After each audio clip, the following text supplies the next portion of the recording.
To simulate the human brain today, we rely entirely on digital logic.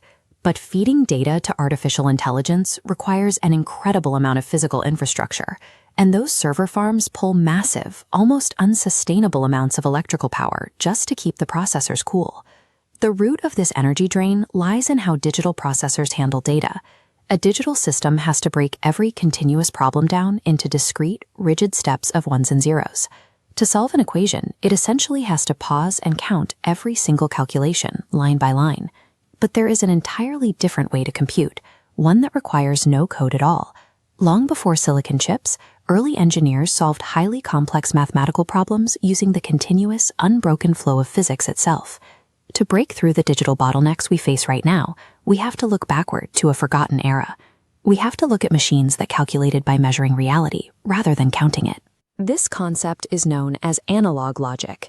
Instead of translating a problem into an abstract digital language, an analog computer uses a literal physical property to represent a variable. That property could be the mechanical rotation of a gear or the precise pressure of an electrical voltage.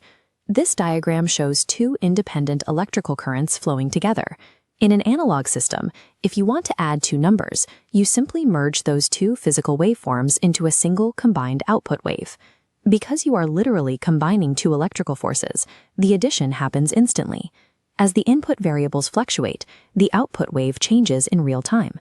There are no processing cycles, and there is zero wait time.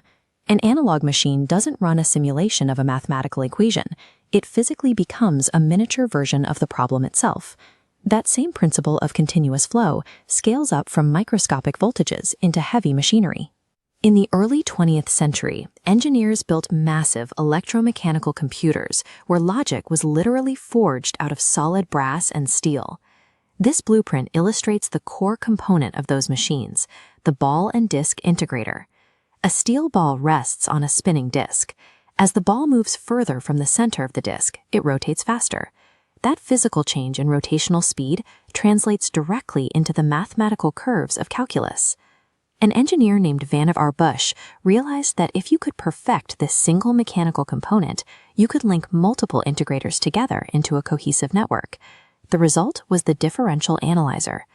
Operators physically networked dozens of these mechanical integrators across room-sized arrays of spinning shafts and interlocking gears. By connecting these variables physically, the sprawling network solved advanced differential equations at the literal speed of the machine's rotation. The concept of a digital clock speed simply didn't apply. This instantaneous calculation proved critical during World War II, particularly in the high-stakes environment of naval submarine combat. Crews relied on the Torpedo data computer. It was a dedicated electromechanical brain packed into the hull, designed specifically to calculate the complex trigonometry required to hit a moving target from a moving vessel.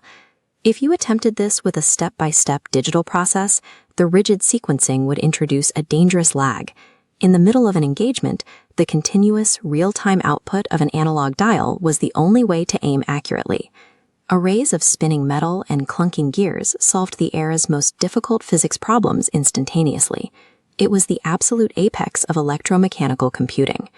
Yet the very same physical reality that gave these machines their incredible speed also guaranteed their eventual obsolescence. The great antagonist of physical logic is noise. When a machine uses continuous physical forces, it remains vulnerable to real-world friction, microscopic wear on a gear, or minor voltage drops along a wire. This diagram shows how that physical noise degrades data. It's known as the 10 to the negative 1 problem. Every time a gear slips by a fraction of a millimeter, the error compounds. The mathematical output slowly drifts away from perfection. Digital processing solved this error completely. By forcing every calculation into an uncompromising binary state of ones and zeros, engineers eliminated physical noise, allowing modern mainframes to replace the mechanical giants. We didn't scrap the mechanical brain because digital chips were inherently faster. We scrapped it because a rapidly modernizing world demanded absolute, perfectly repeatable answers over instantaneous, noisy ones. But that exact digital demand for absolute perfection is what is bottlenecking modern artificial intelligence today. To bypass this limitation, engineers are developing neuromorphic chips. These are modern silicon processors laid out in organic, nonlinear patterns, intentionally designed to bring analog logic back into the computing fold. Researchers realized that simulating a human brain doesn't actually require perfect, rigid math.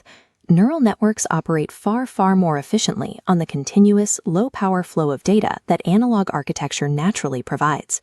The physical noise and slight imperfections that once made mechanical computing obsolete turn out to be a remarkable match for how biological neurons actually fire. The forgotten era of analog computing was never a technological dead end.